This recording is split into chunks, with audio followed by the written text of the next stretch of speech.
চোখের অ্যালার্জি একেবারে অনুষ্ঠানের শুরুতে আপনার কাছ থেকে একটু জেনে নিতে চাই, সেটি হচ্ছে চোখের অ্যালার্জি বলতে আসলে কি বোঝায়? পেশেন্ট যখন চোখের এক্সটার্নাল কিছু এক্সপোজ হয়ে যায়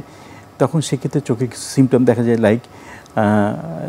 ডাস্ট পার্টিকেল, হ্যাঁ, আমাদের বাতাসে ধুলাবালি থাকে, পোলেন ডাস্ট, হ্যাঁ,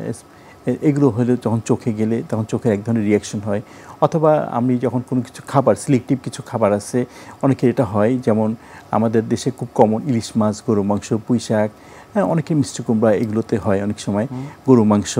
বিফ, যেটা তারপরে হচ্ছে সিজনাল কিছু ভেরিয়েশন আছে, দেখা যায় যে ঠান্ডা গরম একটা ওয়েদার যখন চেঞ্জ হতে থাকে তখন এই চোখের এই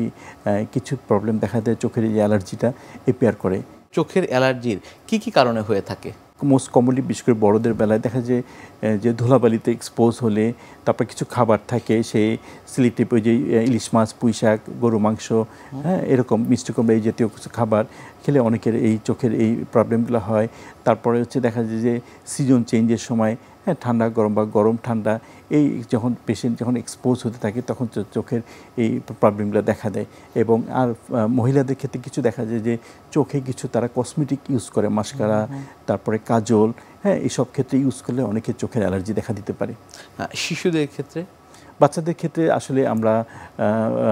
এটা অনেক ক্ষেত্রে বেশিরভাগ দেখা যায় এটা ফ্যামিলি হিস্ট্রি থাকে বাচ্চাদের, আর হচ্ছে ভিকেসি একটা সমস্যা আছে, ভার্নার কেরাটোকনজেক্টিভাইটিস, এই রোগটা, এটা বাচ্চারা খুব কমনলি দেখা যায়, তারা এটা ফ্যামিলি থেকে নিয়ে আসে, এবং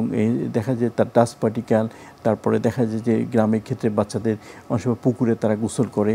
পুকুরের মধ্যে পানিতে ময়লা থাকে, তারপরে ওরা একটু আউটডোর অ্যাক্টিভিটি বেশি থাকে, ধুলাবালিতে এক্সপোজ হলে তখন বাচ্চাদের এই চোখের অ্যালার্জিটা বেশি হয়।